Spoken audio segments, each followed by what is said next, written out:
welcome to the Base Space, Dagnum. Yeah, man. Thanks for having us. I'm just curious, like what account do you guys go live under for that? Is it like the project, or is it one of your guys' individual accounts? It's usually just one of the co-hosts. So it's lately it's been myself, Mr. Digital Dive, and Bitcoin Barry are the main co-hosts of Outpost. Outpost HGTP is what it is. Right. Yeah, but okay. we don't have like an Outpost Twitter account. But we Gotcha. usually will do it maybe like a week in advance, like let people know who we're going to have on as a guest speaker. Awesome. I dropped you a follow, that way I can get like a, I wish spaces were a little bit more easy to navigate and see that are live, like outside your own following. Yeah. Hopefully that's something that they'll add in the future. It'd be really cool to see like a crypto space. Like if you could have like similar to like Twitch, I can set like categories or games. Like you can just have your space like around a certain topic. That'd be cool. Yeah, for sure. Yeah, I mean it's definitely a cool thing that could for sure be tweaked on. Like the recording of them. That's one thing that a lot of people have requested from the spaces when we do them, is everybody wants to be able to listen in later. So yeah, I got like an OBS setup running right now in order to record. You basically just need to set up like another account that's on your desktop, and then record Twitter Spaces from desktop with OBS, and then you can crop and upload it. Yeah, dude, I love all the HGTP in the chat right now. Oh yeah, man! Our community. I'm not gonna lie, the strongest like community presence I feel like I've seen on any project we've had on.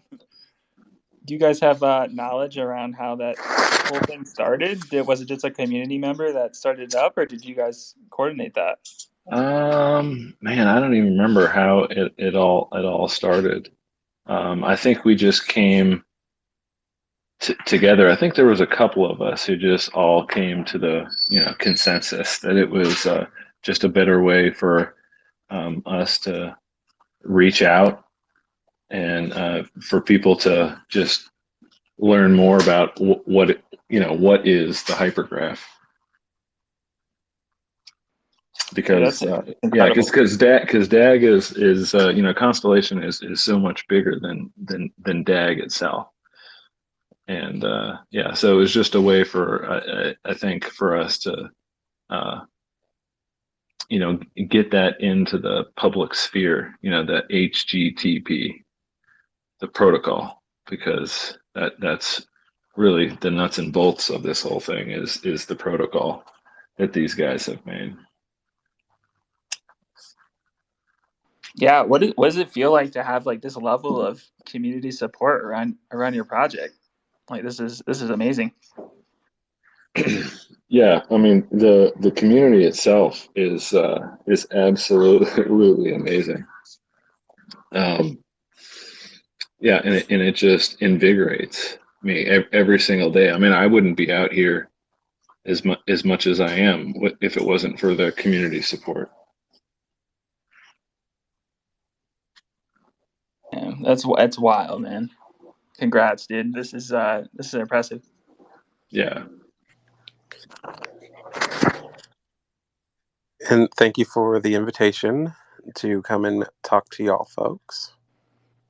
Yeah, 100%. Chase, any word from Super, or should we just run it if he shows up? Yeah, we can go ahead and kick it off. Is everyone here from your guys' end? Yeah. Okay. Yeah, pretty much. It's going to be mostly just me and Dagnum here, kind of running point on stuff, but I know our community will probably come in and out and whatnot and see what's going on. And I'll see if I can get our official account to also join as well to kind of crack it open a little bit more. Awesome. Yeah, me too. Let's go ahead and kick it off. Let's do it. Well, guys, really excited to have you on the Based Space. My name is Mewtwo. I'm the founder of the space, and I'm joined by my co-host Chase. Say what's up, Chase. Hey guys. Yeah, we're super pumped to have you guys on. How you guys doing? Like, how's your day going? Yeah, my day is pretty awesome. I just spent the weekend holiday with some family, and I just actually got back into town maybe about an hour ago. So Yeah, and while he was driving, I was blowing up his phone because it's been a manic day over here. So hopefully the good medic, not any fires for you. Oh no, not any fires. There's just a lot of stuff coming out and releasing and roadmaps and just like trying to reorganize things, and you know how it is to rebalance. Because it's not just like one company. Like Dagnum said, it is the main company of Constellation, and then all of the companies that are building on top of us simultaneously, and they have announcements, and it's a two-sided economy of scale. So it just is like trying to make sure that everything is flowing together in a way that makes sense. But all good. That's awesome. Hey, but rather be busy than not, Yeah, I would be really bummed out if there was nothing going on. It's like, what the fuck are you doing, guys? Why am I even making this protocol? Yeah, exactly. Well, you guys are both super new to the space. For those that might not be acquainted with you guys, maybe starting with Altif, if you guys can introduce yourselves one at a time and maybe just lay out your role at DAG. Yeah.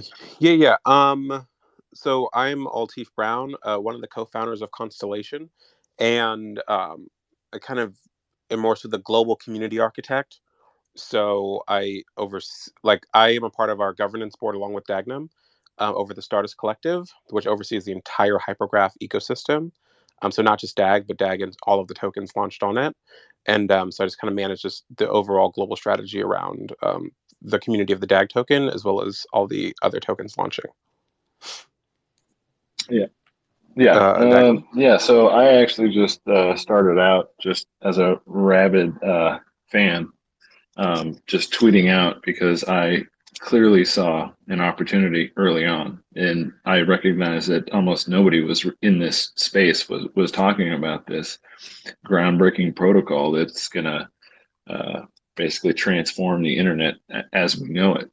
And I got welcomed into the community. I mean, the community fully embraced me, and like I was telling you guys earlier, it's like this feedback loop, right? I mean, I get super hyped by the community, and I just see myself as a megaphone, and I had the opportunity to come on the Stardust Collective, and I am super pumped to be here.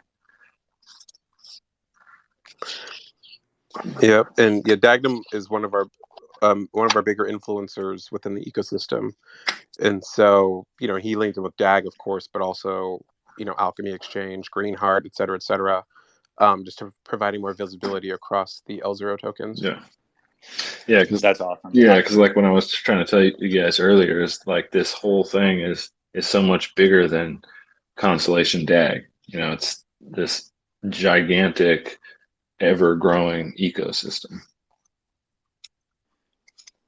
I love that your origin story there, because it's like I feel like it's like a recurring theme that we've heard as projects that came on to the show. So like if you're listening right now, like don't be scared, like reach out. It sounds like there's no shortage of help being needed in the industry. So like I love that you're kind of like just native from the community and just kind of like worked your way into a role within Constellation. So that's awesome.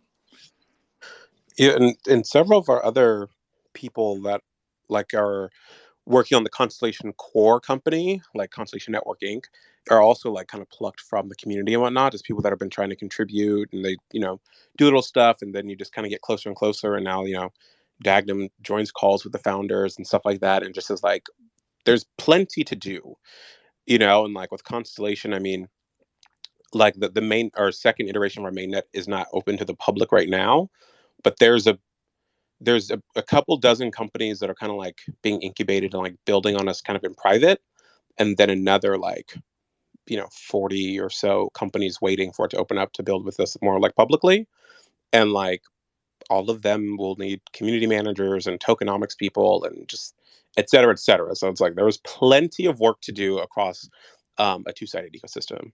That's awesome. I'm sure there are probably some NDAs around, but are these like crypto native companies that you're referring to? Are these like public brand companies that, are kind of like name brand recognition?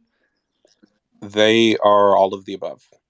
Some are brand new companies that are in the ideation phase that are just kind of like building a white paper and like launching kind of maybe not like super soon, but like are just getting all their bearings together to launch. Other companies, one for example that we'll announce tomorrow around noonish, has an existing company with like celebrity partnerships and like as an existing thing with like apps and whatnot. There are obviously like government entities that we work with. Of course, there's also schools. There's like a bunch of different verticals that have either signed up to build on Constellation's hypergraph or currently are doing so as we speak. That's incredible. And kind of taking it a little bit back to you guys, I was kind of curious, like how each of you got started in the crypto space. There's Ego. I at work I was always the traditional stock guy, and I've always been fascinated with technology and computers, and that's really my thing is seeing the next up and coming things. So to give you sort of an insight, like I invested in Moderna before COVID and Pfizer before COVID,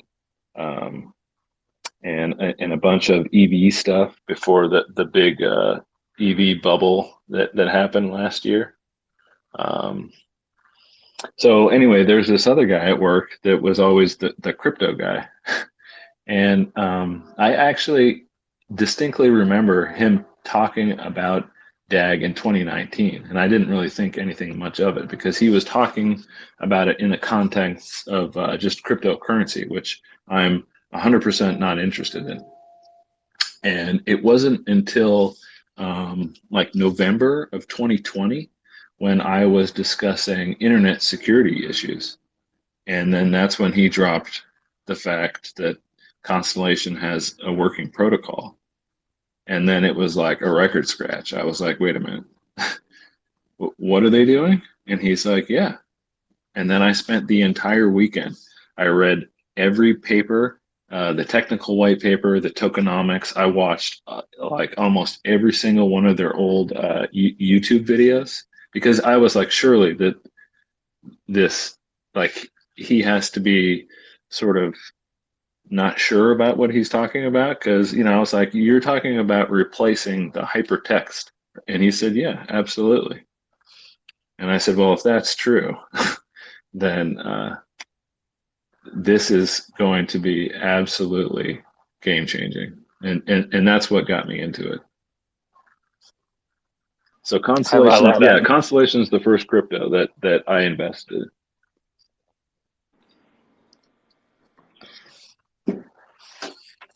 That's awesome. I just want to say, like, like a lot of people, even that are still in this space, obviously it doesn't really apply to everyone here that's listening because you have made that jump over viewing crypto as like that currency aspect, and you view it as like a technological adoption and innovation. But I wish more people would realize that, and I think a lot of these like little arguments that we see around what's going to be like the next currency, like that doesn't really matter as much, and there's a larger picture at play that's like unfolding. Yeah, exactly. It's the whole utility aspect of it, and if you really fundamentally like read the tokenomics paper, like that there is no asset class that really defines what DAG is. It's this whole brand new thing, right? That's based around data, and the utility of it is almost unlimited, right? I mean, it's just completely wild stuff. Yeah, and I knew right away that I needed to get in, because it was just a matter of time before the overall market. Not talking about retail investors, because retail investors, in my opinion, don't move anything really. But it was just a matter of time before the market realized what was beneath the surface, so to speak, right? And I couldn't believe the price point that I got in at. I was like, holy crap. I need to get in on this like right now. And it took me a while to like liquidate stuff. I was freaking out and watching the price the whole time, because I was like, man, at any moment this thing could blow up and I could miss huge return on investment. But yeah, that's how I got in. Yeah, he got in a long time ago. So, well, my story is very, very different, of course. It was like how we got into crypto. So I jumped into crypto a bit way back in about 2014, when I was like a poor college kid. So, it's only so much fiat you got at the time. Kind of just messed around with it a little bit here or there, but didn't really take it super seriously until around 2016. And then right before the 2017 kind of like run up to the first all-time high of Bitcoin.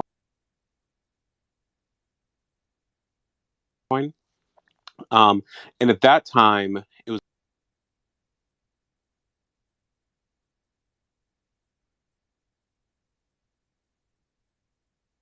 centralization, not as so much.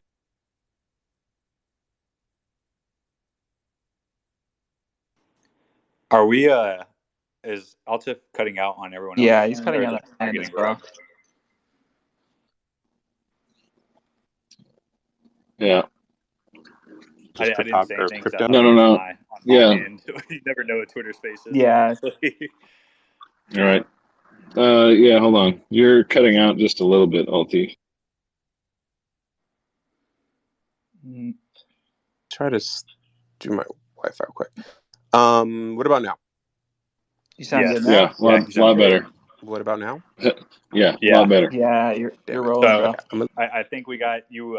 You're a broke college kid. You kind of entered the space around that time, 2015. And I think from there is kind of when it started really cutting out, and it was hard to pick up from there.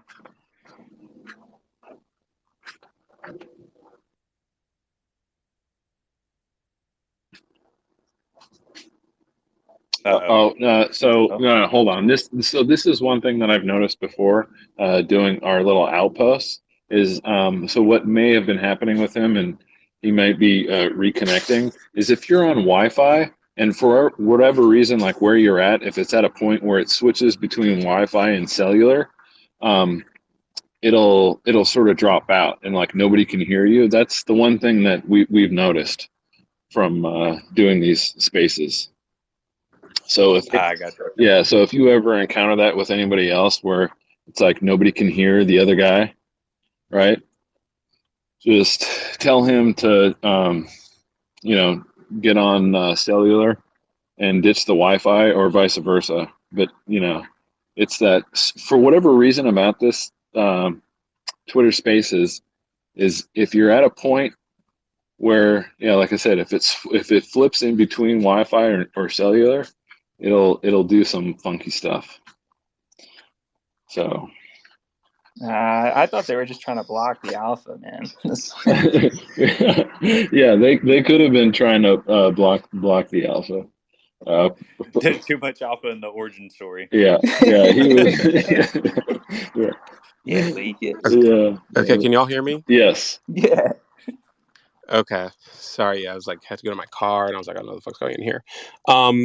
So I'll just rapidly go through what I was saying about got into crypto pretty early, didn't really care about it too much. Wyatt wanted help with something. I started helping him out a little bit, and then I went down a big rabbit hole into crypto and decentralization. I was like, oh my God, the whole world is broken. And then you start to like look at like financial management in economics and all this stuff. And I'm like, none of this makes any sense. And then after about 3 or 4 nerve-wracking months, then we launched the Constellation white paper in January 2018.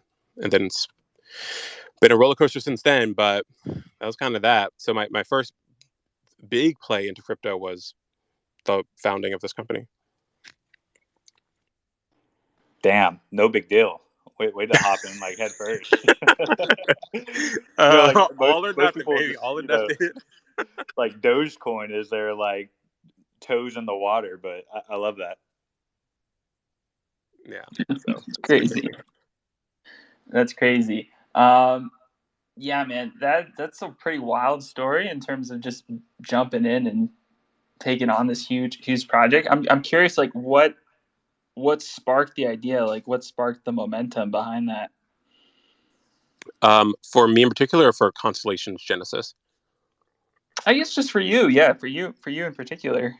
Well, really, it was like I'd been working in Silicon Valley because I'm from like up here, Silicon Valley, and all this stuff, and I'm working in tech and from like a tech family, et cetera, et cetera. So I didn't like I'm used to all of that, but I was really like kind of over the tech scene, and so I literally was like, Wyatt, I don't want to get involved with what you're doing because I'm going to move to the East Coast and do something else.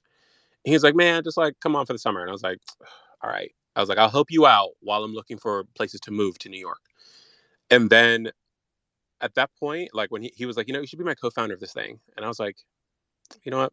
Fuck it. And I'm very kind of just keep swimming, does, like, balls to the wall, fucker walk, like whatever you want to call it. Like I'm up here. It's not like I can live at my parents' house, do whatever I need to do. Might as well just go for broke. And then if it doesn't work, then move the hell on. But that's, that's really what went down. And I know it sounds like it's a ridiculous story, but it's literally like we're just sitting in the garage, and he was like, "You should." I'm like, you know what? All right. And that was that. Dude, something must have been calling to you. You know what I'm saying? Like it all happened for a reason, man. Like energy is real, man. That's crazy. That's crazy. I think just your mindset of fuck it, right? Just fuck it and do it. Just go for it. Yeah, that's it. I mean, I'm not gonna, like Nike says, just do it. And I know it's super cliche, but people ask me like, why did how did you? I'm like, I know it's gonna sound stupid, but literally, I just did it, and I didn't look back, and here we are. So. I love that. It's actually like really on par with a conversation me and you two had last night, except on our end, it was about just investing in this space. We were talking about how like, if you do your research right and you like clearly like just do it, like just go, put your money where your mouth is and like just do it. And, you'll thank yourself down the line. But switching. Oh yeah. Real quick. I know that we have like a lot of questions to get through, and we've gone through like one of them. But I was gonna say is yeah, and also like I have friends and whatnot that are always like, oh well, when should I buy? When should I not? Or just regular questions that they always have. And I'm like, you kind of gotta go. You gotta do the work. You gotta really like go down the rabbit hole, figure out how the world is broken in terms of centralized systems versus decentralization and how financial markets are set up and all the things. And then you'll come out being like, oh, yeah. And then you'll see that that all of it is bigger than Bitcoin. I mean, I have laser eyes. Like I believe in Bitcoin, of course, but like the whole solution and the whole narrative and story is way more broad than just BTC or what BTC can solve. You know what I mean? And so I think that's like an important part of the entire blockchain narrative. Yeah, absolutely. Like Bitcoin was like, it kicked off the new game. There's a new game across the board on every single level, every single industry. And it just kind of set like the rules of like how the world's going to operate. And so it did start with decentralizing money, but that's the tip of the iceberg. Like it kicked off a whole revolution of decentralizing everything and creating these like holistic circular economies to where everyone within it as a stakeholder can benefit. And I love that. And I'm right there with you on that. But switching gears to kind of start off the conversation, as I'm sure why everyone's here, just at like a high level, let's like start off like, what is Constellation? from a like description of like I have no previous knowledge of what you guys are doing right now. I would love to hear what Dagnum has to say about that. Yeah. So to me, Constellation is just a medium for data exchange. That's they took away for people to transact and monetize data, which really I don't think has ever been done before. And that's what really interested me, because there is so much data produced every single day that we just don't have the adequate infrastructure. And a lot of companies and technologies are sort of limited on what they can do, because there's no way for them really to do anything with all the available data that they have. Case in point, after I invested, because I clearly saw where this thing was headed. So I invested in early January, and then I think it was March or April when I heard about Alchemy and what they're doing. And look at what these guys are doing. They're transforming the digital marketing, right? And Dagnum, and I always love to ask what like other people have to say, because over the course of the years, our like pitch has changed, a million different times. So I'm always like, I wonder which pitch really stuck with some people, right? So, like I would like probably just say that we're cybersecurity for big data, and that we built a new rail to the internet. And so instead of using HTTP, the hypertext transfer protocol, we invented a new rail, which is HGTP, which is the hypergraph transfer protocol, and it you can see it in a lot of our handles and whatnot. And when entities like the United States military would like to have a very like encrypted way of transferring data around, they would tap into the HGTP communication protocol instead of the current existing broken Internet of Things. So, and that's just like one way that we describe ourselves, depending on who we're talking to. But hopefully that our two answers kind of gave you a little stuff to work on or work with. No, yeah, absolutely. That makes complete sense to me. So kind of like going from there, you had talked about the hypergraph network. The DAG token powers this network. Is that right? Yeah. Could you kind of like dive into that relationship and like what that looks like, how the token plays a part in the ecosystem? Well, to access the ecosystem requires DAG, and DAG is literally bits per second. So at its heart, the whole ecosystem is a feeless network. Yeah, and so I mean, and I actually have trouble because usually I get really technical on these type of questions, but more like Eli 5 is that the more DAG you have, the more of the overall hypergraph network you can use and leverage. So as Dagnum saying, like that each DAG is kind of like relative to how much of the network you can tap into. That is how the whole network is kind of powered, is with the DAG token, and its relation to the state channels and the nodes and stuff, which is a whole other thing. But that's basically how it's pans out. DAG equals bandwidth. Okay, yeah, that's what I was going to ask. I was like, so is it basically it's kind of like a claim of ownership of bandwidth within the network based off like the approximate tokens you have? Yeah. Okay, gotcha. And so I know that y'all want to talk a little bit about like nodes and stuff, or just more like general like how the people play into things. So like you have your node operators right within the network. Node operators being validators or miners, or I mean like they're not miners per se, but like kind of the similar concept.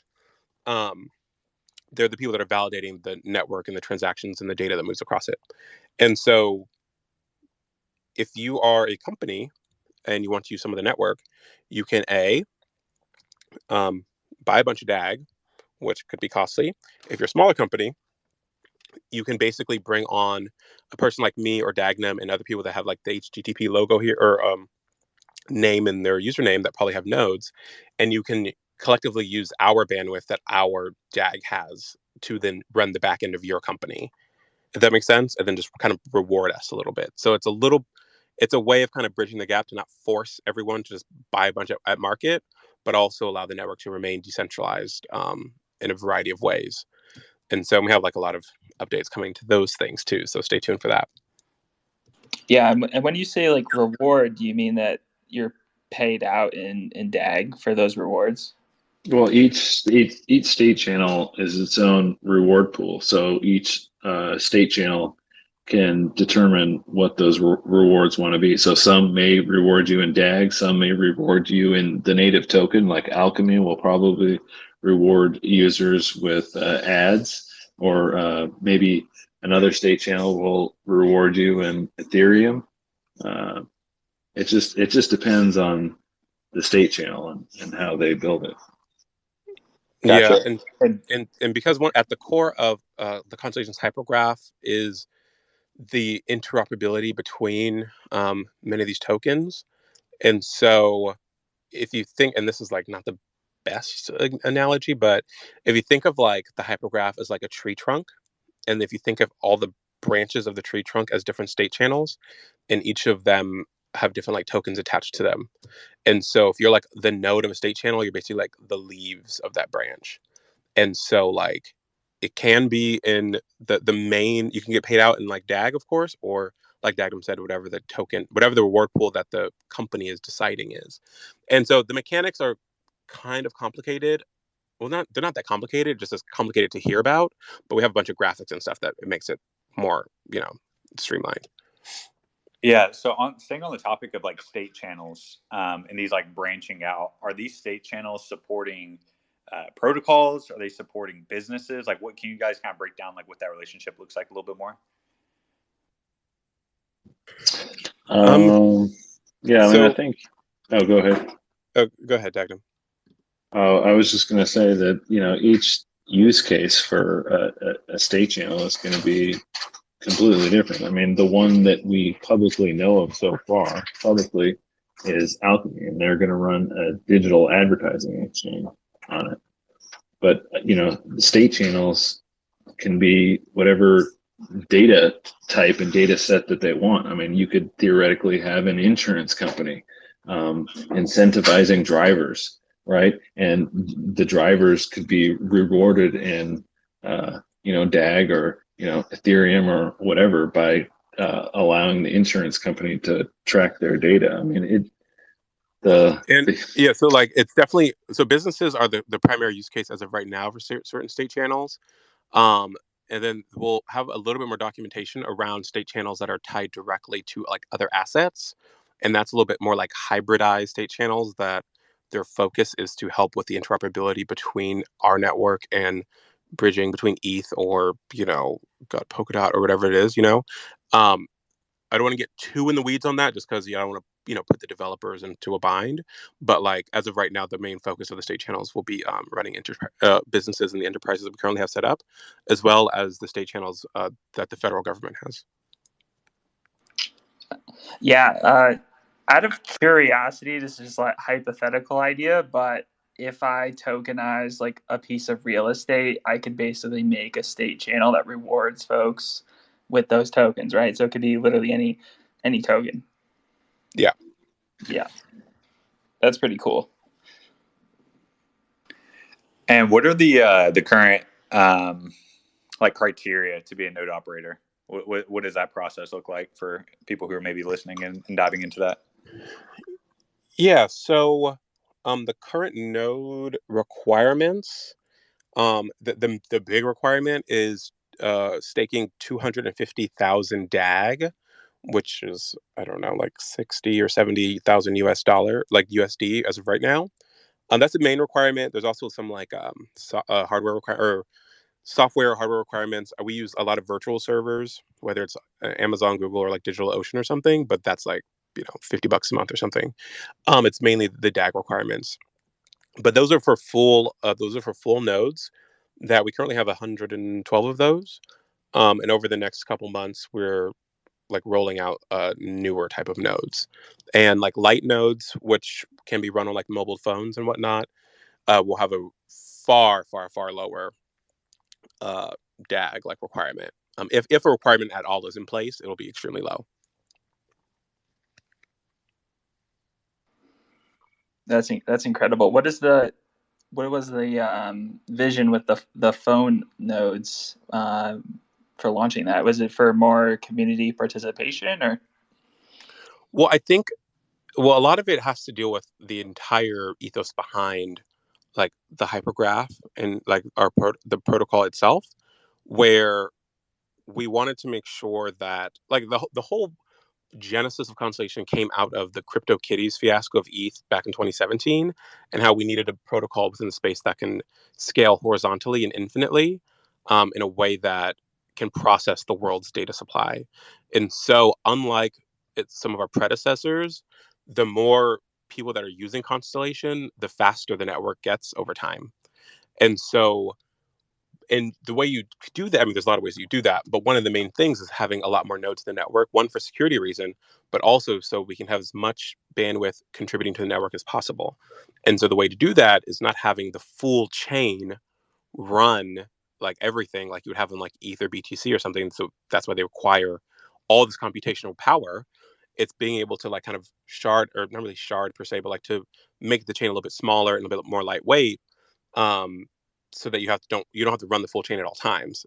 So full consensus is done at the more foundational node level, like 250,000 DAG, but the lighter nodes don't require the full chain, but they can still contribute bandwidth, and get some smaller amount of rewards. That way it can allow for micropayments, but also can crack open the Internet of Things. You can run the nodes not just in your phones, but certain drones. As we work with other parts of not just federal government, but like other entities that are more like drone focused. I won't not drop any company names. Or actually like Greenheart, for example, Greenheart CBD, they're like one of the largest, if not the largest, like CBD like hemp providers in Northern Ireland. They have like automated drones and whatnot that they're planning to run nodes on that can help like perform consensus, do all this other stuff. So, but only way to do that on all these devices is to make sure that the chain is lightweight. And so, and also like last thing is also being able to bring like this type of technology to more emerging worlds, like sub-Saharan Africa and whatnot, where people don't have big computers, but everyone has a mobile phone. That's been really important to my co-founders and I, of course, since the beginning, and has always been like a part of the roadmap. So that's something else. I hope all of that made sense.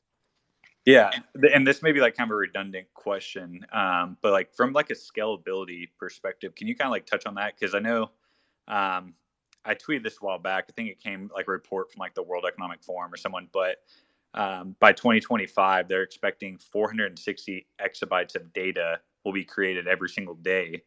As the rise of IoT and autonomous vehicles and just data in general growing and growing, how is like DAG uniquely positioned to support that? And for context, for everyone listening, all the words ever spoken by mankind is estimated to be 5 exabytes. So we're going to be putting out 460 a day in the future. So I'd just be curious to hear your thoughts around that. Yeah, well, the hypergraph itself can scale infinitely. So, theoretically, it could transact all of that data.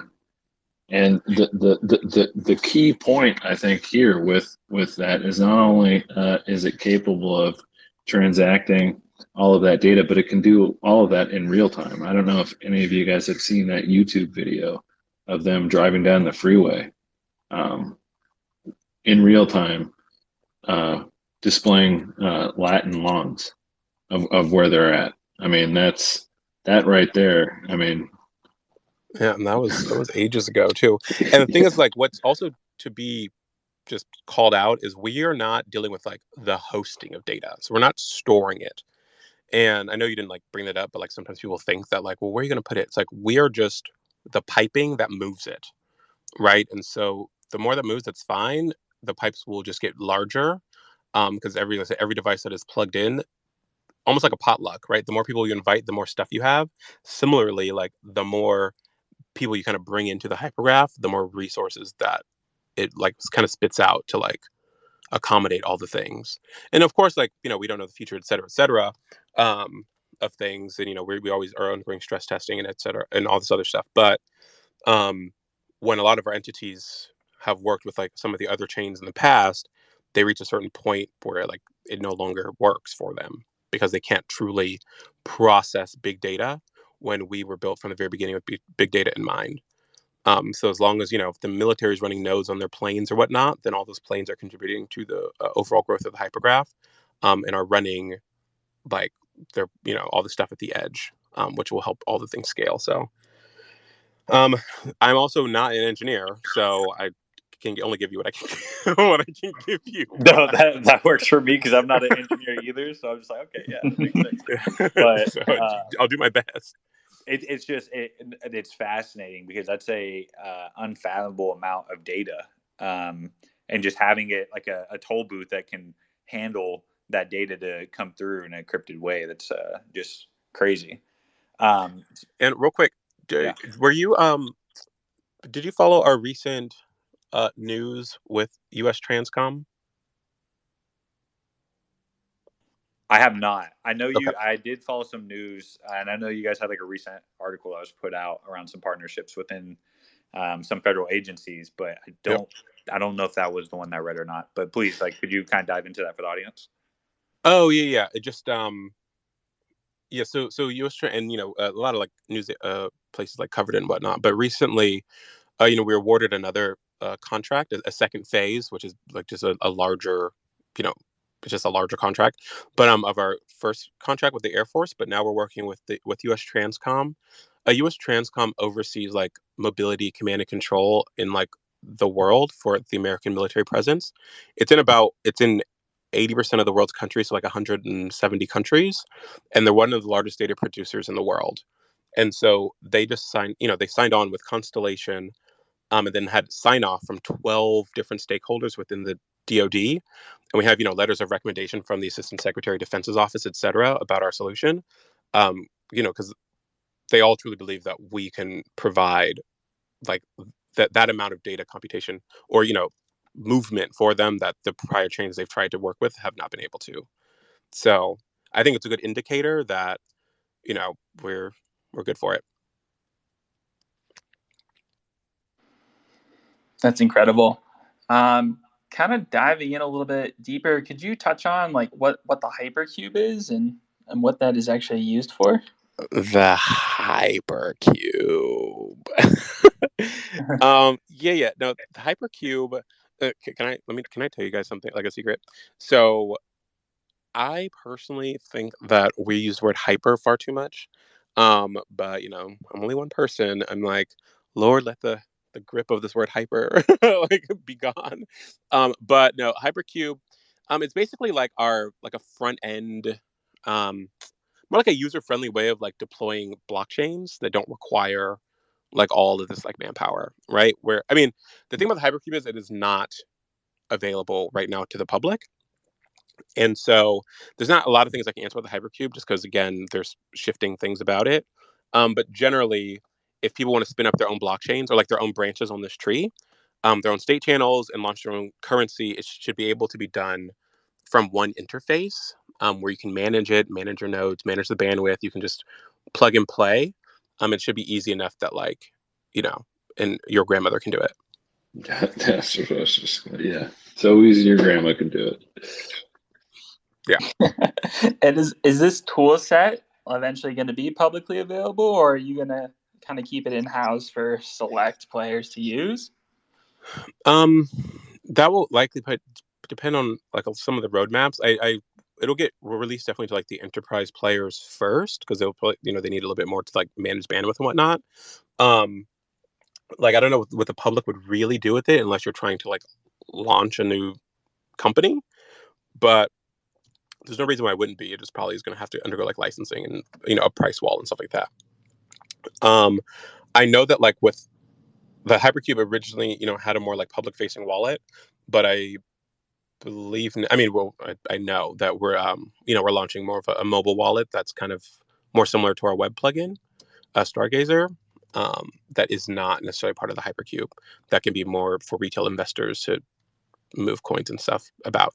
And that, I don't know how public that is, but just don't tweet about it because it might not be actually. But the yeah, alpha. The alpha. Anyway. No, that's okay. I think only only 130 people heard it. Okay. Okay.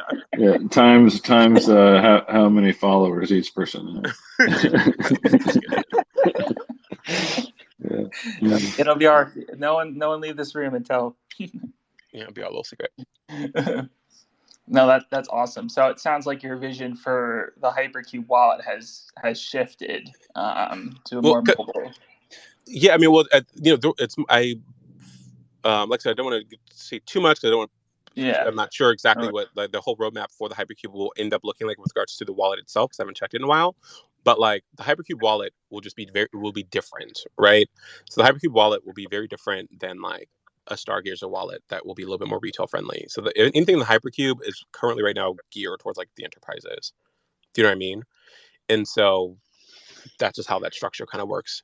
The entire not the whole ethos per se, but like when we came into this whole space, we were like, all of this is too ridiculous and none of it makes any sense. And like, we like to design things to look nice and we like to make things easy. And like, we're going to try to water it down, be transparent, and just kind of build a tech company like we always do. You know what I mean? Like at least over here.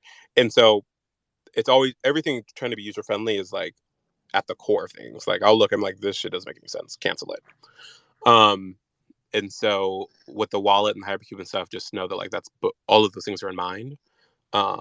It's just about user friendliness, and so it may take a little bit longer for them to roll out if it's not user friendly enough. Yeah, I'm actually curious. Like on the website, it talks about how it's built to work directly with company stacks. Like, and you can integrate into the existing data management tools and just internal workflows that may have. So is it like through like an API? Like, what does that setup process look like for like a customer adopting this solution?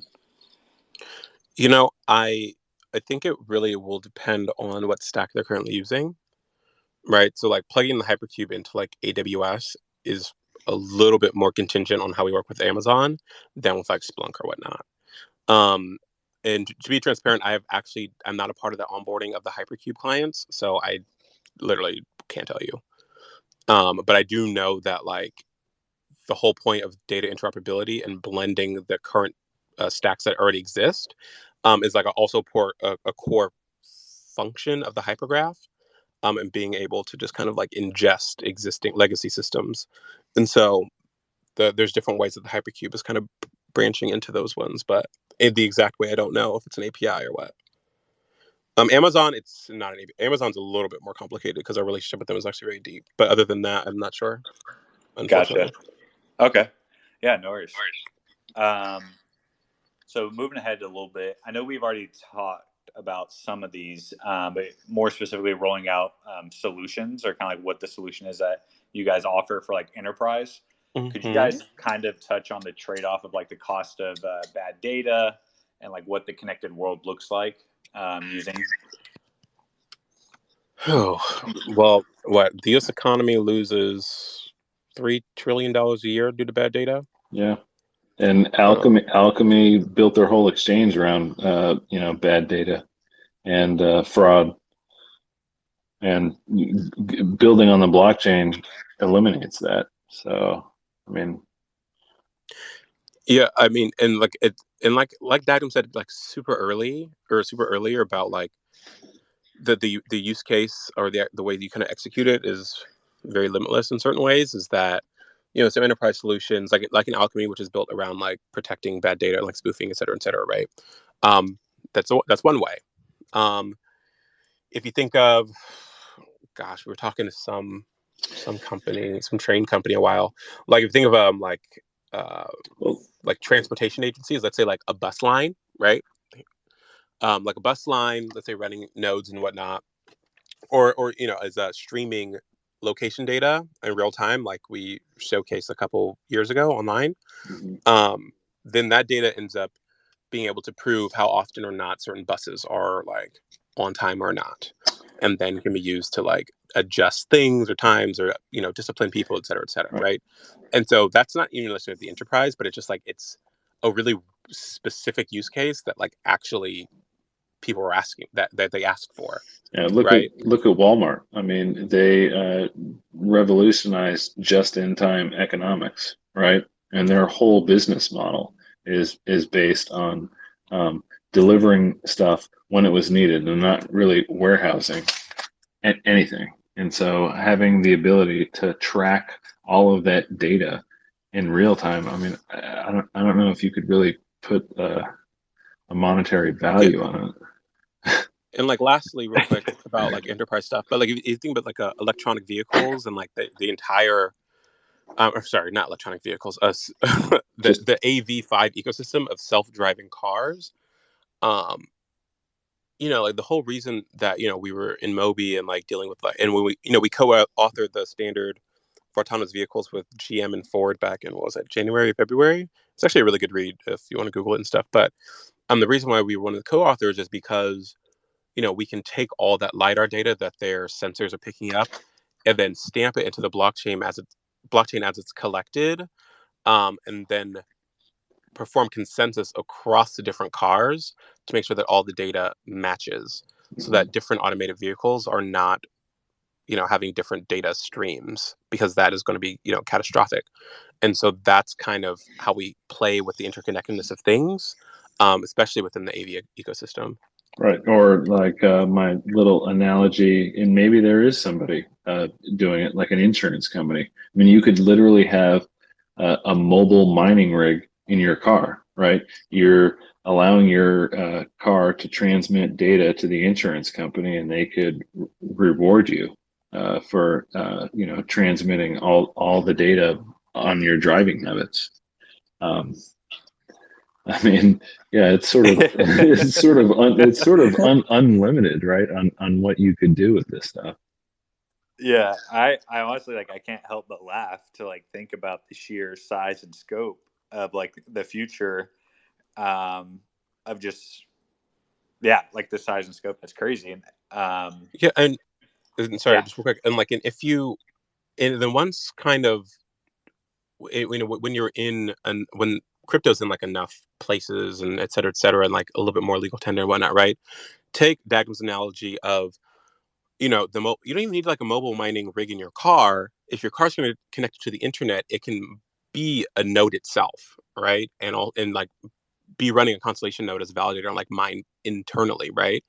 And then like if you pull up to a Starbucks and they accept some coin that we're interoperable with, then your car can directly pay for your whatever they et cetera, right? And like this is not like some wildly like abstract use case. It's like literally I can like I get pulled into meetings about these things. Like it's not some off base thing. It's like on a lot of companies' roadmaps and shit. So anyway, yeah. The same thing with the phone, right? There's like people that are literally looking at use cases for phones with their mobile apps. I mean, this is the way things are going. I mean, whether you like it or not, and whether you know it or not, and that's why I wanted in on the ground level, because things are moving fast, and just buckle up. So the future that you guys envision occurring, obviously the world of IoT is going to grow. You're gonna have like machine learning. You're gonna have like autonomous vehicles. Yeah, machine to machine. Yeah, like everything's just going to be autonomous and connected. Do you guys view that pipeline being through your solutions? Yeah, I mean, look at the edge, capabilities. I mean, Constellation sort of solved the Oracle problem, right? Because it validates the data at the source. I mean, all these things are happening. I just read in the news today about somebody investing in another smart city that they're building from the ground level. I mean, from like nothing, and they're investing billions of dollars into this connected city, right? And so they're going to need the infrastructure, and Constellation is part of that infrastructure. Yeah. And, and people can have the different ecosystems, et cetera, doing a bunch of stuff, and like I said, we're just the pipes that are moving everything across it, glue, if you will, trying to hold a lot of the things together. And so I do envision that the future will absolutely, there's already a place for us, but just the different things that people will need based on like how the world is moving. I think we've had a decent like finger on our pulse of that, like me and my co-founders independently, but also especially as a collective, and also with our really active community of people that are always bringing on new opportunities and stuff like that to us. That I think that the future absolutely requires something like what we are presenting to them. It's just like a like obviously like we work with the United States military, of course, but there are other like big players that we that we talk to, that we're currently talking to, that we're building things for, like in private, etc. That are also kind of worried about the future of the interconnectedness of things without data validation or proper provenance, because that is just too ripe for malicious actors. And so ideally, by performing the task, the hypergraph, dealing with consensus and edge computing and AI and et cetera, we can at least guarantee that the data is right, because it's been collected at the source and then validated across a bunch of other nodes that have also cross-checked that node's data too. Because that's how our consensus works, is that the machines and the nodes are kind of like watching each other and observing how each other work, and that's how consensus works, is that kind of gets checked by everybody else around you. So yeah, I mean, I absolutely am super. I mean, obviously, I'm hella biased, so like, yeah, obviously, but like, when we're part of Space Isaac. It's a space information sharing and like threat analysis. We work alongside like Lockheed Martin, Northrop Grumman, Kratos, Booz Allen Hamilton, et cetera, dealing with threat vectors in space. And let me tell you, those calls that I get put on are like hella crazy sometimes. I can't talk about what they're about, but it's talking about like war fighting in space and like what Constellation can do to help protect data streams across the satellites that are not, or are non-terrestrial assets, is like mind blowing, because it's like, okay, well that's a whole other type of use case that I wasn't. We were talking about insurance yesterday. Now you want to talk about protecting the moon? Like, okay. Yeah, well, I mean, look at what was it, like in 2012 or whatever, when Iran hacked our super secret fucking spy drone? Yeah, I mean, yeah. So yeah, it kind of reminds me of like, I think it was like Shia LaBeouf's movie, like Eagle Eye, where it's just kind of like, it's like this choke point of data where basically it will all flow through Constellation. Is that right? And so think of it this way. So saying like it all flows through Constellation feels almost like an IOTA coordinator kind of situation, where it's like kind of pseudo centralized. I would more so say that, like, because obviously we're very decentralized, I would like to view Constellation as more as like the centralized, like I just said the word centralized, but like the nervous system, if you will, of like the country's data supply, where it's not all it's all flowing through like a center point per se, but we are helping like purify it along the way like in all junctures, Yeah, like you guys kind of provide the framework. Yeah. The underlying common chassis, so everyone else can kind of play by the same rules, and all the node operators are supporting the decentralized network. It's similar to like Chainlink in a way, in that regard. Yeah. And so it's just, we just want to play nice with everybody, because if we can help. And I always say this to our community members, because sometimes they get kind of feisty with other people in different groups, and I'm like, we play nice, and I'm like, like the war and the battles right now are not between like DAG and Link, or DAG and Quant, or Link and ETH. I'm like, the issue is between those that want to see the world revolve around centralized and antiquated systems, and those of us who don't. That's what this whole thing is about right now. And so, we think that Constellation definitely can bridge the gap between ecosystems, as well as help move the needle for the DLT space at large. Yeah, it's the analogy that I gave the other day. DAG or Constellation doesn't make the technology that everybody uses every day, but it makes the technology you use every day better.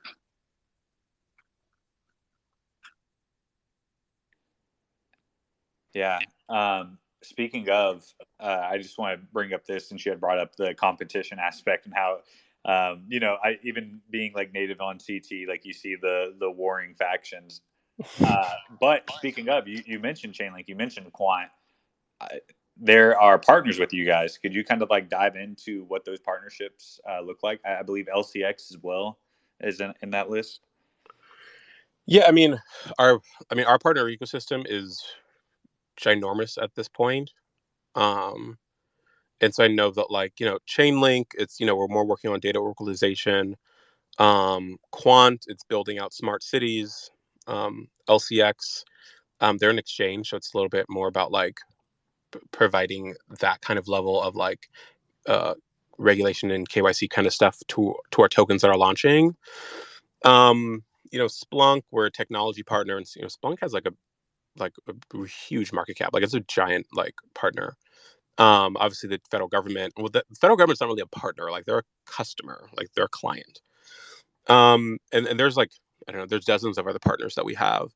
I will say that right now, our main priority is, of course, getting out our next iteration of mainnet 2.0, as well as rearranging a lot of stuff around our new military contract. And then also we acquired a company recently that we haven't said the name of it yet, but we'll drop it soon enough. So that's kind of our main focuses. But of course, our existing partnerships are still, we still care about them very much. That's awesome, man. I think this is a good transition point to bring on some folks from the audience to ask questions. Are you guys cool with that? Yeah. Yeah. Let's do it. Yo, if anyone in the audience has questions for us, hit the request button now. I'll let you guys on one at a time.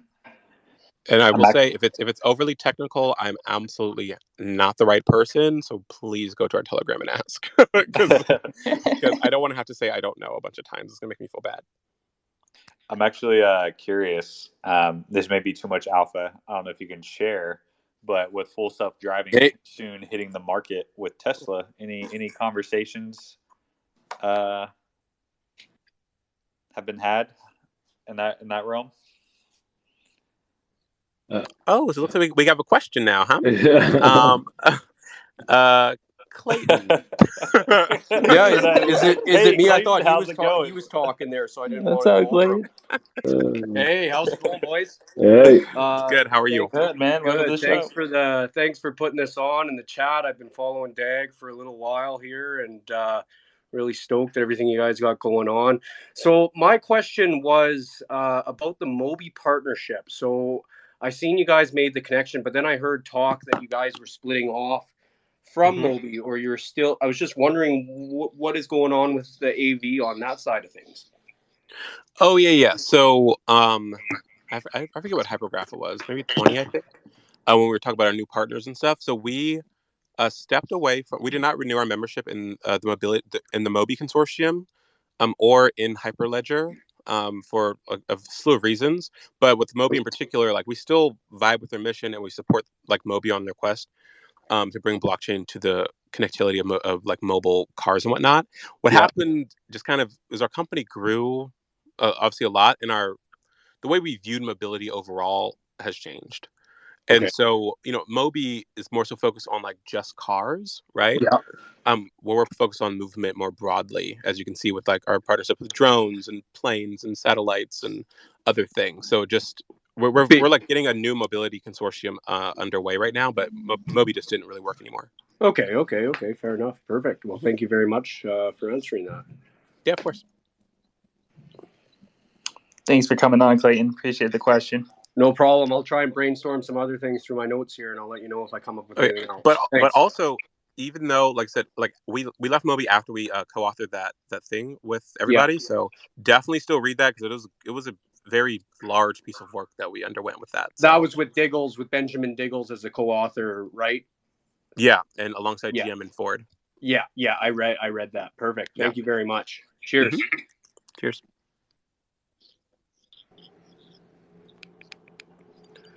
And I'm sure most of our community won't ask any questions because they have heard my voice far too many times these days. We got one trying to connect. Yeah. Come on, Twitter. Yo, guys, thank you for everything. I love you guys, man. Oh, now we got two. I love Constellation. Oh, thank you so much. Dagnum, you're my hero, man. Hey, man. I'm just Go ahead, bro. No. I'm just saying, man. I appreciate it. Yeah, I'm just a messenger. That's all I'm doing. I'm just trying to get out there and make sure everybody has the opportunity to hear about this project before it becomes mainstream. Word, respect. Can I ask a question? Absolutely. Of course. When Mainnet 2.0 comes out, does that basically mean the hypergraph is out to be built upon? Yeah, that's pretty much. I mean, like I will always say, we like to roll things out similarly to how we build just tech companies in general. So kind of in phases and kind of scaling it up to make sure that like things are stress tested properly. But like once it's out, like then it's just out. The documentation will be ready. It'll just be out, and then developers can just do what they want. So. Wow. Okay. Thank you. Mm-hmm. Thanks for coming on, Lolly. Appreciate you, brother. No problem. Of course, Corsair. Me too. Thanks for letting me ask a question. I apologize, by the way, for the music in the background. I'm in a beer garden right now, but I always tune into the base whenever I can. So I had to listen, and it's DAG, so I definitely had to listen. I've obviously been accumulating what I needed to run my nodes. I don't know if you guys have finalized your information on what it's going to take to run a node, or any of the information on that. Like, I know you've talked about it in general, but I'm curious. There's a lot of people out there that I know aren't technologically savvy, and I'm just wondering, what are your plans to make node running for people that while I myself might be capable of starting up my own node, there's a lot of people out there that want to do it but don't know crap about computers or crap about running a node or crap about blockchain or anything. What are your plans for those people that want to do that? So our plans for the people that want to just run a node and may not know like how to start it, how to handle it. Like I was saying, the cornerstone of everything will always be like ease of use. And so me and Benjamin Diggles have been starting to work on a lot of documentation for that. We got some good people making like user videos, et cetera, et cetera. Some of the people in like my community team are over the age of 50 years old, and are actual grandmothers. And so they're just like, we'll test it out. And like, if we can understand it, then a lot of people might be able to understand it, but beyond that, to like run a node, it will likely just end up being, downloading a couple things here or there. Because it's not super hard as of right now. And I'm tech savvy-ish, but I've helped other people that aren't get it together. And so I am optimistic that we'll have all the things in place to make sure that that everyone can be able to run a node if they want to be able to, or at least theoretically with regards to their technological prowess. And as a follow up, if you don't mind me too. Of course. I've heard that like people being able to buy basically like server space through Amazon, being able to use that as opposed to like running their own node on their own infrastructure on their own server that they have at their house. Is that going to be like, I don't want to call it like button click available, but like, is that going to be an option for people that they can basically purchase server space on Amazon or wherever and just do it third party essentially? Yeah, that's one of the preferred ways that we recommend people to do sometimes when they don't want to really download all the things and like, download, dependencies and blah, blah, blah. Like my node is in a virtual server right now. And most of the like a lot of people's nodes are in virtual servers, different ones. And that's why when I say that, like, it's probably going to be pretty simple to do it. There's a lot of different ways that we're kind of like discussing about how people will run nodes, but having it in a virtual server is definitely one of the ways, if not the premier way that we would recommend, because we already kind of recommend it. And that's like a few button clicks away. That's not super hard. Yeah, no, yeah, exactly. Fantastic. Yeah, I'm super excited. Like very, very excited for what's coming. So cool. Awesome. Thank you. Thanks for the question, Corsair. What up, Greasy? What's up? What's up? Thanks for having me and thanks for hosting. Shout out Dagnum, best bot I've ever seen. And everyone here in the community that I've built up to follow and be on this journey with. I just wanted to ask you guys also about nodes, and not particularly when node, because patience is key, but I do understand that we would be leveraging the AWS. I think it's a VPS, which PD Money educated me on. But I just wanted to ask sort of how the reward system works, if you could provide us any information. It's been a little vague. Like I said earlier, the reward structure is really going to be dependent upon the state channel themselves. They're the ones that are, because each state channel is going to have its own reward pool.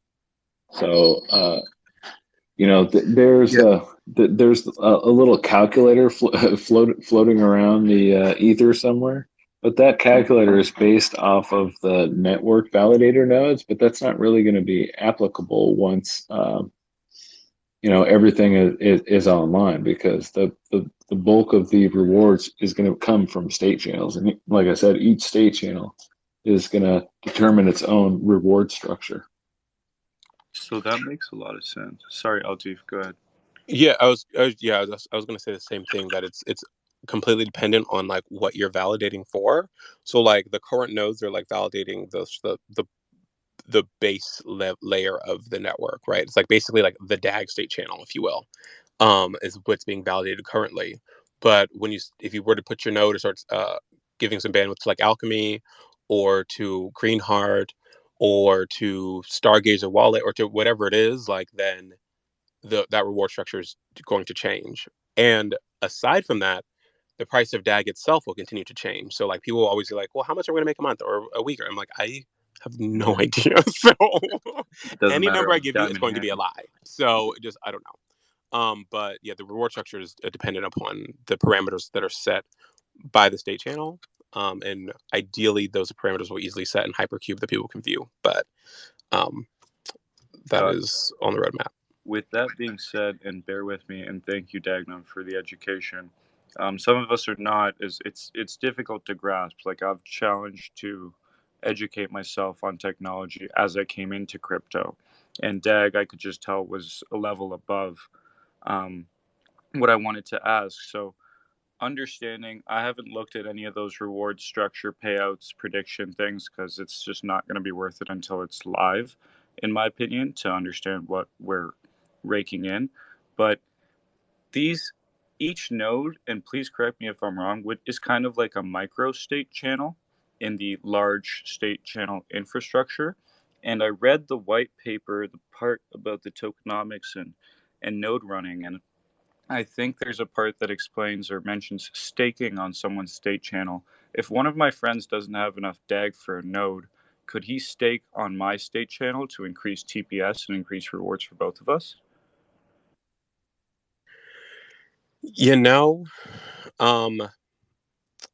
I'm unsure of that in particular. But what I would probably like suggest that you would do, like if that was like kind of the situation, then I would say that like you both can like kind of stake into an empty place and create a new node together, which is slightly different than just like increasing the amount of DAG that you have staked to run a node. Because as it stands right now, I do not believe that like putting more DAG into the node doesn't increase like rewards as of right now. That could technically change, but I don't think that will. But again, I don't want to speak for the engineers because they're not here. Yeah, and I've said this many times in these spaces, and I think on Twitter and whatnot. Me personally, I think that when you're talking about rewards, people are just wanting like some sort of return on investment, and I still think that the greatest return on investment isn't going to be from nodes. It's going to be reinvesting in the ecosystem itself. So that's like getting ads tokens, right? And so that they start out. Look at ads when it was launched publicly. It was 8 cents. What is it right now? Like 30 cents or something. And I think it went up as high as like $2. So think about doing that every single time one of these tokens launches. And you can be sure that every token that launches on the network passed through. So there's going to be no scams. They're all going to be legit projects, or not projects, but legit companies, right? So these are all going to be legit token launches. So when you reinvest in the ecosystem itself, I think the return on investment that you're going to get with that is going to far exceed nodes. But that's just my personal opinion.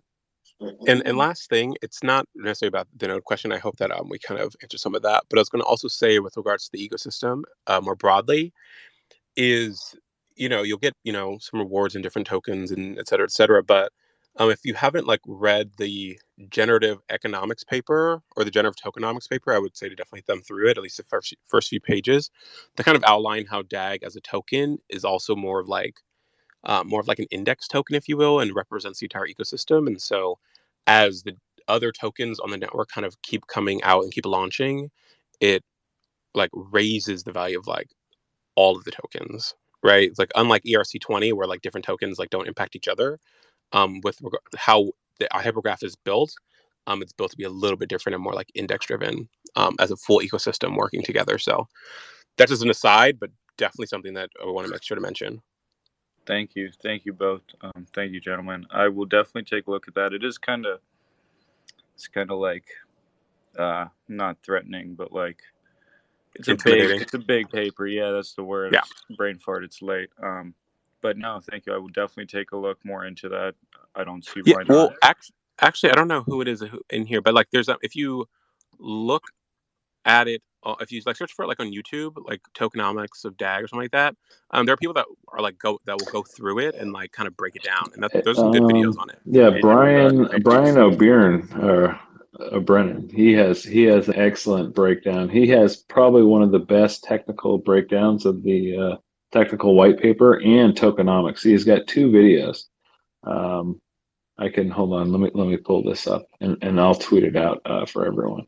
So I'll tweet out the technical white paper, and then from that, obviously, you can see his channel, and he has another one on just the tokenomics, and it's awesome. It's one of the best videos I've seen because it's technical enough to where it doesn't dumb it down, but he provides it in a way that is easily digestible to the super non-autistic Wyatts out there. Thank you. Okay. I appreciate that. There, I just tweeted that out. So that video. I'm happy to be balls deep. I'll pin it at the top. Is one of my favorite videos. Nice. And he goes over the technical white paper.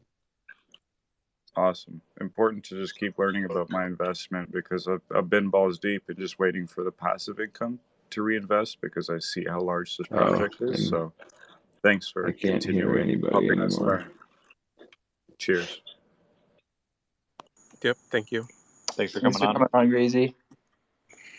How's it going, Ali?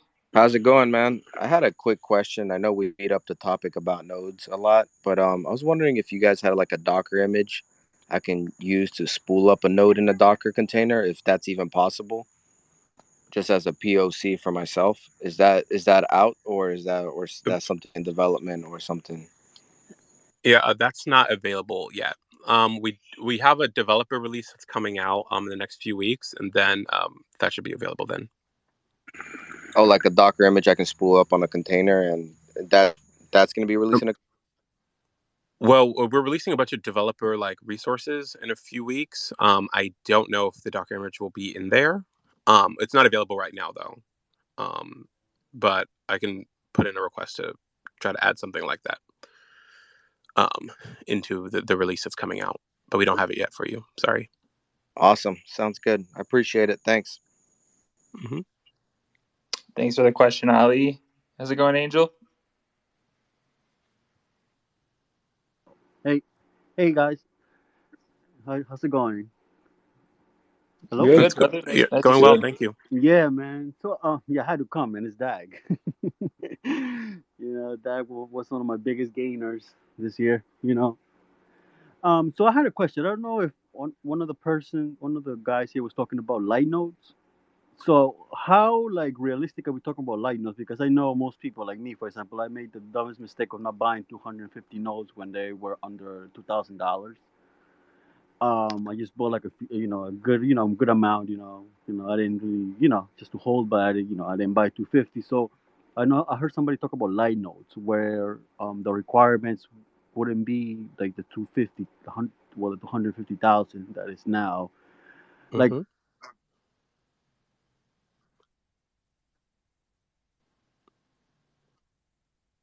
is that like Yeah. Angel, I think you might be. something that's coming, or it's just Yeah, Angel, I think Yeah, we're losing you, man. something that you're breaking Yeah, up, but but your question was on light nodes, and I don't think the about like information about the light nodes hasn't really been specified yet.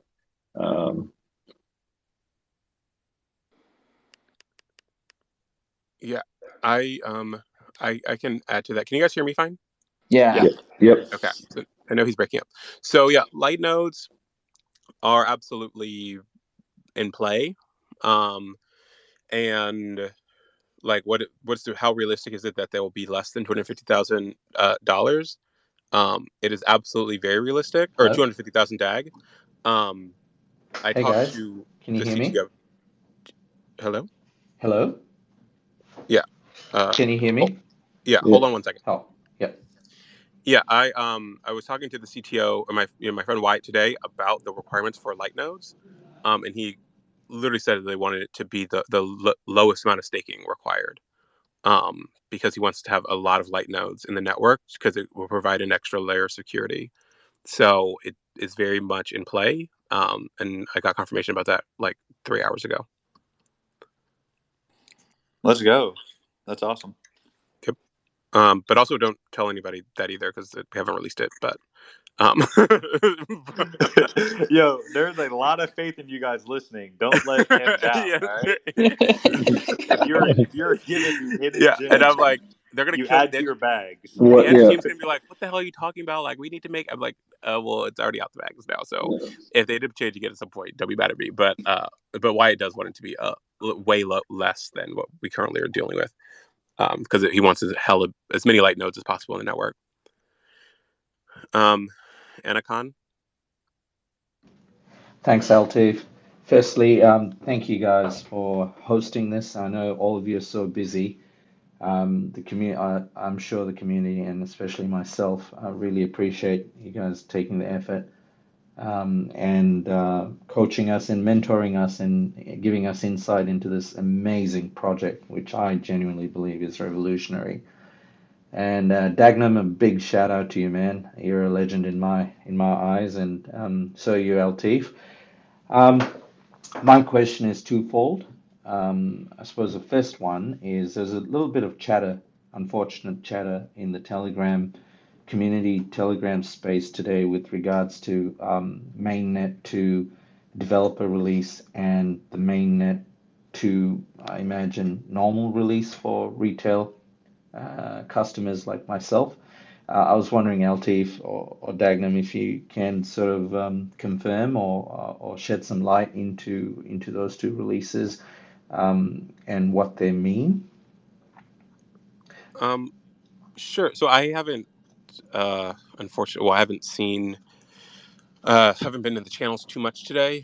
A lot of stuff, so I don't really know all the chatter and whatnot. But what I can say is that, developer release, obviously, kind of comes first in a lot of things, just to kind of start scaling up the network. But like I was saying, things need to be kind of stress tested here or there. And then things just roll up. And then when we hit a certain breaking point, then the whitelist all then comes down, and then it's like completely public and open. I don't really have much more information beyond that, but we will definitely make sure that Ben Jorgensen clarifies the timelines and all this stuff, if there is a little chatter going around. But thanks for bringing that up, and I'll make sure to pass it along. Thank you so much.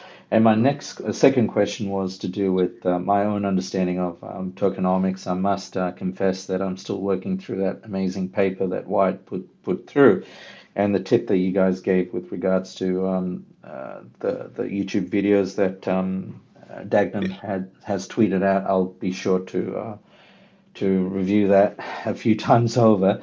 But it's to do with I think a few in the past I've heard something being mentioned about subscription and enterprises being able to subscribe to Constellation in order to be able to use the Constellation functionalities or services. And my question is there a chance that enterprises could opt for going down the subscription route and thereby bypassing the utility that the DAG token has been built to provide in the Constellation Network? Because my layperson's understanding is basically if anyone, especially enterprises, want to use the Constellation Network and they want bandwidth, they need to get DAG.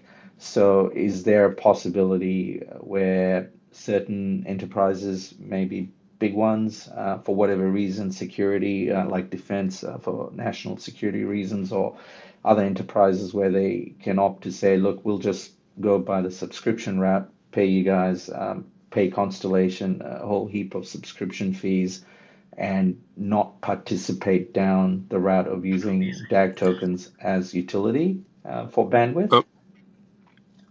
I would kind of have to review that, because I haven't actually heard the subscription thing in a while. And I don't know if it's talking about like a literal, like just a licensing, like just a subscription of something, or if by subscription we mean not buying DAG up market, but like subscribing to like my node and Dagnum's node and like our nodes, you know what I mean, to provide the bandwidth versus like just buying DAG to hold, right? So that question I would definitely have to kind of get back to you on, because I don't want to give you the wrong answer on that. But I know that the utility of DAG overall is like the kind of the core crux of how we kind of are engaging with enterprise clients currently. And so I could definitely say that, but I can't speak about the subscription model right now because I don't have all the information on it. No problem. Thank you so much. Appreciate the candid answer, LT. Yep, all good. Thank you. Thanks for coming on, Ancon. Wants to do a time check with you guys. I have still a bunch of people requesting, so want to know do you? where we're at. Yeah. Yeah, we have at least 5. It keeps coming. Like I'm good. All right. Yeah. Can we like maybe wrap in like 30? I have like 10% of my battery, so you're gonna kind of lose me anyway. Okay. Yeah, we'll keep going. You guys just wave if we want to cut it. Okay. Thank you. Just want to be cognizant of your time. Well, bring them up. They're coming. Oh, hey, y'all connected me. Yeah, what's up, brother? What's up? So my question should be pretty easy. Oh, yeah, first, I'd like to say y'all are doing an amazing job with this project. Just wanted to get that out there. But my question should be pretty easy. So, are there going to be any more Constellation community events, where just, not just DAG chats come together, but, just every general, we can just meet up, talk, vibe, stuff like that? Yeah, absolutely. The next event will take place over October 15th, that weekend in Miami. Me and Ben Jorgensen talked about it this morning. We really pulled back from the events just because, of course, like COVID and all this stuff and being cognizant of that. But as America continues to open up, I have started planning an events calendar. So we've had 2 events in Charlottesville. one up here in California, Northern California. The Netherlands has them every, I think, once a month on Wednesdays, or like in Amsterdam, but more like official big events. The next one will probably be in October. And then as we begin to roll out the companies, the 30, 40 companies, whatever, that are doing, or I can't say a number, the whatever, when we start rolling out companies that are launching tokens, then we'll start showcasing them and then having more of like a, then not a graduation is not the right thing to say, but like a showcase, you know what I mean, of those companies. And then I think next year we'll be on target to have like a big, like our first big conference. Maybe not a big conference, but like more of a boutique like official conference for the DAG ecosystem. Appreciate that. Thank you for telling me. I'll try to. Yep. What's going on there? All right, what's happening, guys? We got. Hey, what's up? Hey, this question's actually pretty simple. I'm actually going to direct this one straight to Dagnum, and I'll get straight to the point. I was listening in earlier, and you were talking about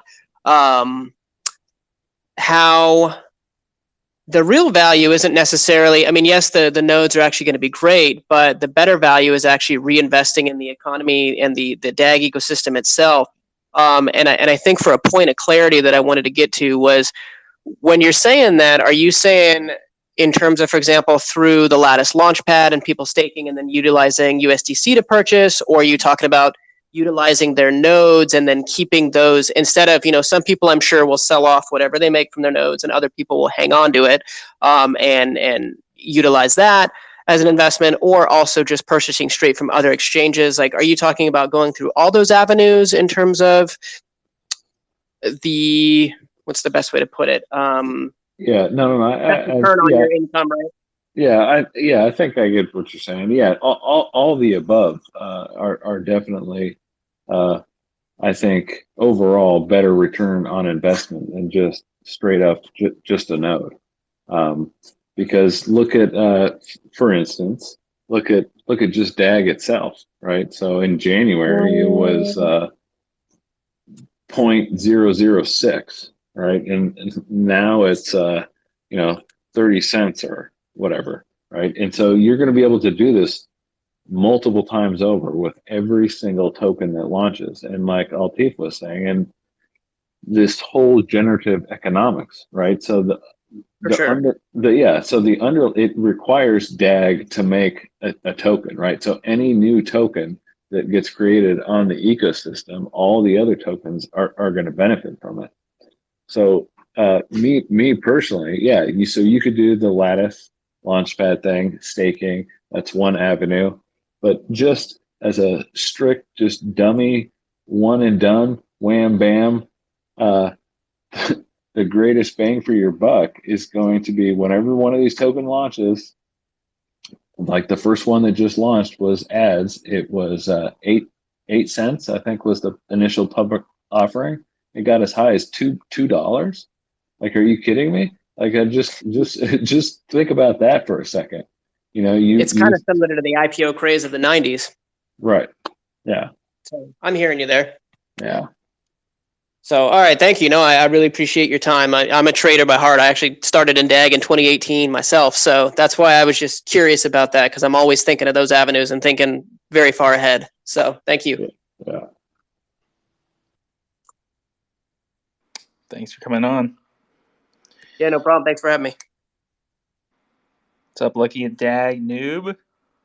That's fun.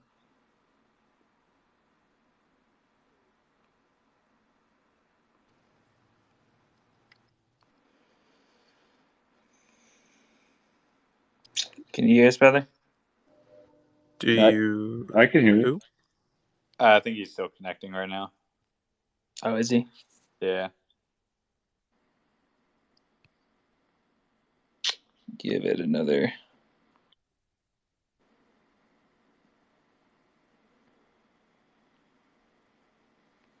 We'll try.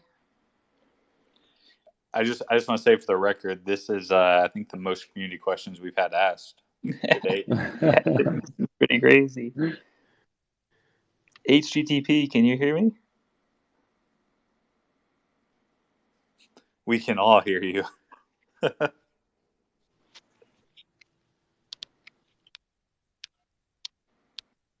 Wait, can you guys hear the guests and I can't? Oh, no, I can't hear the guest. I was just more memeing because you said HGTP. Yeah, I was like, oh, this is super awkward. I don't even know, bro. It says speaker on my screen, but none of them are connecting. No, it says, yeah, I see what you're saying. It says, but I can't hear. I can hear all of you guys, but I can't hear Anybody else? Yeah. anybody else. Maybe it's a sign.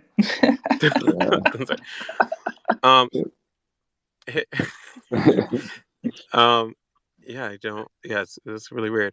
Dagnum, can you do me a favor? Yeah. Can you tweet out a link to the Telegram for the Outpost? Oh, yeah, absolutely. And then I'll pin it to the top of this group. Just for anyone that's still here, because tomorrow night-ish, around this time, a little bit earlier, we'll be also having another Twitter Spaces, where we'll talk about our big announcements that we're going to have during the day tomorrow, and also just to fucking hang out and shoot the shit, of course. But just in case anyone has a question that we weren't able to get to, or because Twitter Spaces isn't allowing you to speak to us, you can ask us tomorrow for sure, and that'd be good. And then at some point, you'll get sick of hearing my voice and Dagnum's voice and everybody else's voice, because all we do is talk all day long. And I'll see if I can bring one of my other co-founders into the space tomorrow night, because they'll be excited. But we're just waiting for Dagnum PI to tweet this link that. Yep. 1 second. It's okay. So there is the Telegram. I just tweeted it out. That's our Telegram for the Outpost. So people can post questions during whenever we do the spaces. That's where we get our questions from. Yeah, it's just an easy place to kind of hold them for posterity and stuff. That's how we collect them, and then I can answer any of your questions. So we'll open up questioning for tomorrow around 4 or something like that. But other than that, I guess we'll be finished here, gentlemen. Yeah, man, this has been hella based. I really appreciate just you guys coming on and talking, and honestly, the entire HGTP community has been awesome since we launched the announcement. They've all just been hella engaged. I think you guys have a really, really cool thing in the works, and I'm honestly super excited. You guys got me all pumped up. Yeah, just to add on to that +1, I've really enjoyed our conversation tonight and learning more about this ecosystem. It's honestly kind of eye-opening to just think of this future in which we're heading, and it's awesome that you guys are trailblazing. How is it here, Cat? Oh, he's here. But yeah, I look forward to following your guys' journey from here. You're right. Cool. Yep. And it's just the beginning. Yeah, and I posted that Air Force tweet up there too as well, just so if y'all want to read the press release and stuff about what we're doing with them, you can click on it and read more about what we're doing with the U.S. Transcom and one of the world's largest data producers and what they're bringing us on to do for them. They actually were like, what did they tweet? They said Constellation was awarded the contract to secure the world's data, which is, you know, yeah, yeah, I'm like, yeah, probably nothing there. Nothing, nothing to see there. Nothing at all to see. I think we could just start an episode with that and be like, "That's all, folks." Yeah, yeah, that's like, guys. But yeah. It was nice talking to you, and hopefully, you'll have us back at some point, and we'll update y'all again. Absolutely. It's been hella based, y'all. Hella based. I'll see if we do record these. I don't know how you would like to proceed with that. I'm probably gonna get hella DMs to post it. Yeah. You record it, then we post it on YouTube, or where do you post it? Yeah, I post it on YouTube. All right. I can send you the recording if you guys want to review it before I post. I don't know what I said. Yeah, send it to me, and then I'll just run. There's some alpha in there, but I don't think enough to not want it to be posted. But yeah, well, I'll just run it by one of my co-founders real quick, just to make sure that nothing is too ridiculous, or I didn't say anything that was fucking wrong. Yeah. Well, I'll edit it. I'll upload it to YouTube as like an unlisted video, and I'll send you the link. All right. Thank you so much. You're welcome, brother. All right, guys. All right. Talk to you soon. See ya. Bye. Yep. Bye. All right. See ya. Thanks, everybody. All right. Stay based, guys.